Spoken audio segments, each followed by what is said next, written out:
Ја слушате програмата Низ Светото Писмо.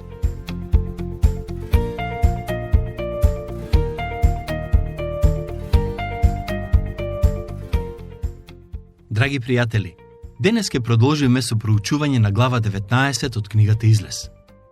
Ќе почнам со читање на стих 4. Сами видовте што им направив на египтјаните и како ве изнесов на крилја орлови, ве прибрав кај себе. Контекстот е следниов. Израелците се наоѓаат кај планината Синај. Бог ги избави од робството во Египет, ги водеше низ пустината и стигнаа кај Синај, место каде ќе треба да направат важна одлука. Дали ќе му бидат послушни на Бог или не? Бог вели, сами видовте како ве изнесов на крилја орлови. Во Стариот Завет, крилјата на орелот се вид символ за сила. Бог ќе објави својата сила пред египтјаните, но и пред израелците, и така ги избави од робството. Досега израелците ја доживееја само Божјата благодат, но ќе дојдат моменти кога ќе се соочат и со Божјата дисциплина. Бог им рече, ве изнесов на крилја орлови. Како го стори тоа? Прво, забележа дека израелците се безпомошни и безнадежни. Откако ја забележа нивната очајна состојба, одлучи да ги избави. Избавувањето се случи преку крвта на јагнето, која требаше да биде попрскана на секој довратник од домовите на израелците. Идејата беше дека, кога ангелот на смртта ќе помине во Египет, ќе забележи на кои довратници има крв и нема да ги посети тие домови. По таа казна, фараонот ги пушти израелците да си одат и за релативно кратко време стигнаа кај Црвеното море. Потоа се предомисли, ја собра најдобрата војска и тргна да ги гони.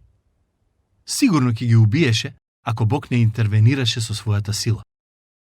Само тој можеше да ги спаси од ситуацијата во која се наоѓаа. Па тоа и го стори.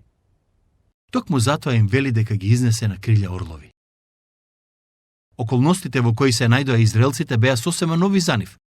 До пред некое време беа робови, а сега се слободни луѓе. Излегоа од Египет и се упатија кон ветената земја. Од смрт преминаа во живот, од мракот на Египет кон светлината на ветената земја, од безнадежност во надеж, од пораз кон победа.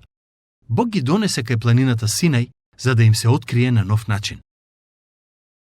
Од моментот кога излегоа од Египет, па се до моментот кога стигнаа кај планината Синај, израелците минаа низ 7 важни искуства со кои може да се поистовети секој христијанин. Сите ние сме минале низ тие нешта. Како што Бог се грижеше за нивните, така се грижи за нашите потреби. Бог им даде мана и вода. Кога дојдоа до оазата кај областа Мара и најдоа горчлива вода, Бог му кажа на Мојсеј како водата да стане питка. Кога се соочија со амаликејците, Бог им даде начин како да победат, иако немаа претходно искуство во војување. Борбата на израелците со амаликејците е слика на борбата на духот против телото. На телото не можеме да му се спротиставиме со своји сили. Потребна ни е силата на Светиот Дух. Борбата против телото се добива на врвот од ридот, преку молитва. Се надевам дека досега веќе го свативте тоа. И последното искуство за кое размислувавме беше трпението да се чека на Бог. За тој да ни открие како да се водиме според неговата, наместо според световната мудрост. Во некои денешни цркви често се зборува за Божјата волја. Тоа воопшто не треба да не изненадува, бидејќи луѓето сакаат да знаат што е тоа што Бог го очекува од нив. Како христијани, треба да се стремиме кон тоа да ја дознаеме и живееме Божјата волја за нашите животи. За жал, проблемот е тоа што некогаш се обидуваме да го сториме тоа на свој начин, користејќи световни методи. Не можеме преку своја сила или преку световни методи да ја дознаеме, а уште помалку да ја живееме Божјата волја за нашите животи. Бог ги потсети израелците дека ги водеше на крилја орлови, а истото го прави и за нас денес. Ако живееме по вера, секојдневно ќе ја доживуваме неговата благодат и грижа. Но, израелците требаше да донесат одлука. И следните стихови од оваа глава се однесуваат токму на тоа. Мојсеј ја пренесува Божјата порака. Ке го прочитам стих 5. Па сега, ако го слушате гласот мој и го пазите заветот мој, ќе ми бидете избран народ меѓу сите народи, зашто моја е целата земја. Прашањето за народот е релативно едноставно. Дали сте согласни да ги пазите заповедите кои Бог ќе ви ги даде? За неколку минути ќе ви кажам која беше нивната реакција. Тоа што е важно засега да го имаме на ум е дека Бог не им го даде законот како средство кое ќе им помогне да го добијат спасението на нивните души. Израелците и понатаму требаше да се надеваат на Божјата благодат, бидејќи никој од нив не можеше целосно да го исполни законот. Има неколку важни разлики помеѓу законот и благодата. Законот бара, благодата дава. Законот вели прави, благодата вели верувај.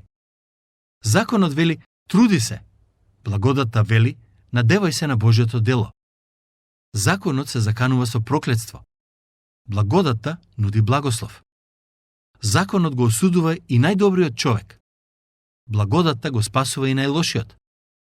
Законот го открива Божиот карактер, но и слабоста на човекот. Во посланието до Римјаните 3:19, апостолот Павле вели: знаеме дека се она за што зборува законот се однесува на оние што се под законот, за да се затвори секоја уста, и така целиот свет да стане виновен пред Бога. Предпоставувам дека сте ме слушнале да го кажам ова и претходно, но сакам да го повторам. Никој не може да се спаси преку почитување на законот. Таков човек не се родил и нема да се роди. Самиот Мојсеј беше убиец, што значи и тој го прекрши законот. Така што и самиот човек преку кого беше даден законот, на некој начин беше прекршител на истиот. Во врска со законот, многу е важно да ја знаеме причината поради која беше даден. Одговорот ни го дава апостолот Павле во Галатјаните 3:19, каде пишува: зошто е пак даден законот? Тој е додаден поради престапите, додека не дојде семето на кое се однесува ветувањето, и е предаден преку ангели, преку рака на посредник. Со други зборови, законот беше даден за да ни покаже дека сме грешници и на некој начин беше привремено решение, се додека не дојде Христос. Апостолот Павле продолжува и во Галатјаните 3:24 вели: и така, законот беше за нас воспитувач да не доведе до Христос, за да бидеме оправдани преку верата. Патем, зборот воспитувач не се однесува на училишен контекст, односно на учител. Кога пишува воспитувач, Павле мисли на слуга кој се грижи за детето на господарот. Во времето на Римската империја, богатите имале слуги во улога на воспитувачи на нивните деца. Тие луѓе ги буделе децата, им помагале да се облечат, ги туширале, се грижеле за нив на секој можен начин.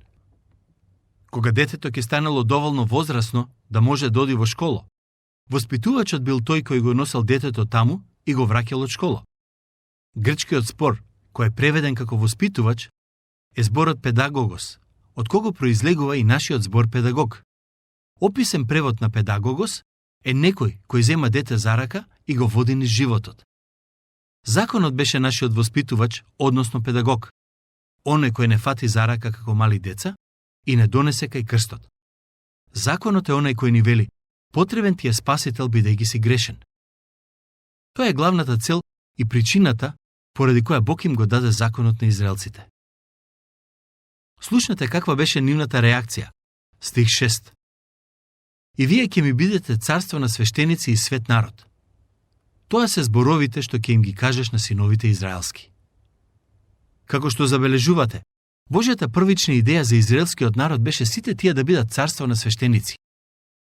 Но поради тоа што не успеа да живеат во согласно со Божите стандарди дадени преку законот, поради тоа што направија златно теле и му се поклонија, Бог избра само едно од племињата да ја врши таа функција.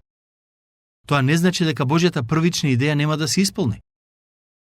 Моje лично убедување е дека кога Господ Исус ќе се врати и ќе го воспостави царството на земјата, израелците навистина ќе бидат царство на свештеници. Тоа ќе се случи откако Исус ќе ја земе црквата и таа ќе биде на небото во Новиот Ерусалим. Стих 7. Потоа Мојсей дојде и ги повика народните старешини и им ги изложи сите овие зборови што ми ги заповеда Господ. Забележете го последниот дел од нивниот одговор. Тие беа навистина самоуверени. Стих 8. И сиот народ одговори еднодушно и рече: се што рекол Господ ќе направиме. Тогаш Мојсей му ги соопшти на Господ зборовите на народот. народот се согласи да живее во согласност со Божите заповеди.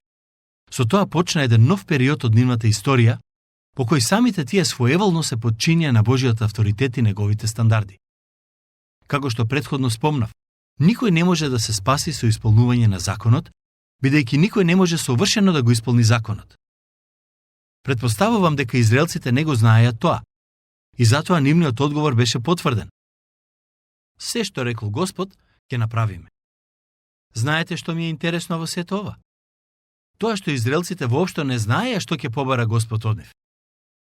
Тој ги праша, дали ќе живеете според моите заповеди и според мојот закон? Без да знаат за што станува збор, тие одговорија, секако, кажи што треба да направиме. За жал и денес има многу луѓе кои мислат дека можат да му угодат на Бог, но многу брзо сваќаат дека немаат сила за такво нешто. Едно од главните нешта кои ги учиме од старозаветната историја на израелскиот народ е дека целосното почитување и исполнување на законот е невозможно. Колку и да се обидуваа, тие не успеја постојано да живеат во согласност со Божите стандарди. Законот беше даден со цел да ја открие старата и грешна природа во нас. Но како што можеме да видиме од Библијата, па и од искуството, законот нема сила да не промени. Во нас има бунтовничка и грешна природа. Затоа апостолот Павле пишува: копнежот на телото е смрт, а копнежот на духот живот и мир. Зашто копнежот на телото е непријателство против Бога. Тој не му се подредува на законот Божји, затоа што и не може. Законот ни ја дава диагнозата, но потребна ни е и благодатта. Вие и јас имаме грешна природа во себе. И таа природа постојано се противи на Бог и на Божите стандарди. Нема начин како да ја подчиниме под Божиот авторитет. Претпоставувам дека го знаете тоа од своја кожа. Секогаш, кога сте се обиделе да живеете побожно во своја сила, со текот на времето сте сватиле дека тоа не е можно. Фала му на Бог што не остави безнадежно да се трудиме да го достигнеме спасението. Денес има многу луѓе кои само уверено тврдат дека го исполнуваат законот, но мислам дека таквите или свесно лажат, или пак немаат соодветна слика за нивната духовна состојба. Бог на израелците им даде избор. Требаше да одлучат дали ќе се подчинат на законот, а тие рекоа: во ред, се согласуваме. Очигледно е дека имаа голема самодоверба. Мислам дека воопшто не беа свесни во што се впуштаат и многу брзо ќе го сватат тоа. Не дека законот беше лош, далеку од тоа, но не можеа постојано да го исполнуваат. А поентата е дека сепак им беа потребни Божјата благодат и простување. Ќе го прочитам стих 9. А Господ му рече на Мојсей: еве, јас ќе дојдам кај тебе во густ облак, за да чуе народот како ќе зборувам со тебе, па да ти поверува за секогаш. Зашто Мојсей му ги беше соопштил на Господ зборовите народни. Некои луѓе сметаат дека моментот кога Бог им го даде законот на израелците беше прекрасен. Пред неколку години, кога проповедав во една црква, по богослужбата ми прииде една жена и рече: зарем не мислите дека моментот кога Бог им го даде законот на израелците беше прекрасен? Сигурно им било многу убаво кога се случи тоа. Мојот одговор ја шокираше. И реков: не се согласувам. Според мене давањето на законот беше страшно искуство. Зошто? Бидејќи во моментот кога се случи тоа, израелците требаше да се подготват и да се пазат да не се допрат до планината, бидејќи тоа ќе резултира со сигурна смрт. Не знам што има прекрасно во тоа. И му рече Господ на Мојсей: појди кај народот и освети го денес и утре, и нека ги исперат облеките своји, и нека се приготват за третиот ден, зашто во третиот ден ќе слезе Господ на Синајската гора пред сиот народ. Ова е навистина посебна сцена. Израелците требаше да се подготват за примањето на Божиот закон. А ќе поставиш граници за сиот народ од сите страни и ќе им кажеш: пазете да не се качувате на планината и да не се допирате до подножјето на изино. Секој кој ќе се допре до планината, ќе загине. Сега, откако ги прочитавме овие стихови, што мислите? Дали моментот кога Бог им го даде законот беше прекрасен или страшен? Луѓето не смееа да се доближат до планината бидејќи ќе беа умртвени. Стихови 13 до 16. Никаква рака да не се допре до него, туку со камење да биде убиен или со стрела да биде застрелан. Добиток е или човек, жив да не остане. а кога трубата ќе затруби оттегнато, тогаш ќе можат да се качат на планината. И Мојсей слезе од планината кај народот и го освети народот. И тие ги испраа облеките своји. И му рече на народот: бидете готови за третиот ден и не приближувајте се до жена. А третиот ден, на осамнување, загрме и молњи засветкаа, и настана густ облак над планината, и затруби труба со многу силен глас, така што затрепери сиот народ кој беше во логорот. Овие стихови не опишуваат некакво шоу. Тука станува збор за моментот кога Бог им го даде законот и самото тоа што околностите беа страшни, требаше да им даде на израелците до знаење дека Бог е свет и мора да го сватат сериозно. Стихови 17 и 18. Тогаш Мојсей го изведе народот од логорот за да го пресретне Бога и застанаа во подножјето на планината. А Синајската планина целата беше во дим, зашто Господ беше слегол на неа во оган. И дим се креваше од неа како дим од печка и целата планина силно се тресеше. Не ми се верува дека некој ќе рече како земјотресот е прекрасно искуство. Стихови 19 до 21. И гласот на трубата стануваше се посилен. Мојсей зборуваше, а Господ му одговараше гласно. И Господ слезе на планината Синај, на врвот од планината, и го повика Господ Мојсей на врвот од планината. Мојсей се искачи. Тогаш Бог му рече на Мојсей: слези и кажи му на народот да не навалува за да го види Господа, та да не изгинат мнозина од нив. Некои од луѓето сакаат да го видат Господ. Мислам дека не знаеа што бараат и посекуваат. Бог нема да им ја даде таа можност. Единственото нешто што ќе го добијат од него се законите дадени преку Мојсей. Ќе ги прочитам последните стихови од оваа глава. А свештениците, кои пристапуваат кон Господ, нека се осветат, за да не ги погуби Господ. Тогаш Мојсей му рече на Господ: не ќе може народот да се качи на Синајската планина, бидејќи ти изрично не опомена велејки: омеги ја гората и осветија. Но Господ му рече: оди, слези, па тогаш качете се ти и Арон со тебе, а свештениците пак и народот нека не навалуваат да се качат при Господ, за да не загинат. И слезе Мојсей кај народот и му објасни. Во глава 20 е опишано давањето на 10 заповеди, кои се всушност само дел од Божиот закон.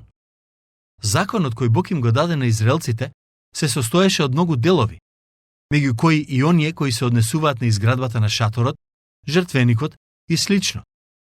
Во глава 20 се дадени 10 заповеди и упатствата кои се однесуваат на изградбата на жртвеникот. Во многу аспекти, законот беше еден вид предслика на Господа Исус Христос. Тоа особено се однесува на жртвеникот и пренесувањето жртви. Сите жртви кои израелците ги принесуваа беа навестување за жртвата на Божјото јагне, кое го даде својот живот за да не откупи. Крвта на јагнето беше пролеана за нас, и таа течеше од неговите вени. Ако имате потреба од простување, дојдете кај Исус и животот ќе ви се смени. Последната глава ќе читаме за 10 заповеди и законите поврзани со изградба на жртвеникот. Но тоа не е целиот закон. Потоа, во глава 21 до 24, има закони поврзани со општественото функционирање на израелците. Во денешно време се повеќе се зборува за тоа колку е важно да се посвети внимание на изградбата и напредокот на општеството, за да може животот за секој поединец да биде подобар. Бог го стори тоа преку законот уште пред илјадници години и покажа колку е важно да се внимава на принципите според кои се води општеството. Потоа, во следната старозаветна книга, книгата Левитска, се опишани законите поврзани со изградбата на шаторот и принесувањето жртви. Книгата Повторени закони на прв поглед изгледа дека е повторување на се што беше дотогаш кажано, но сепак станува збор за толкување на законот. Така што, во книгите Левитска и Броеви се опишани законите поврзани со изградбата на шаторот и дел од настаните кои се случија додека израелците патуваа низ пустината. А книгата Повторени закони е на некој начин подготовка за народот пред да влезе во ветената земја. Следниот пат ќе размислуваме за 10 заповеди. Дотогаш, Бог нека ве благослови.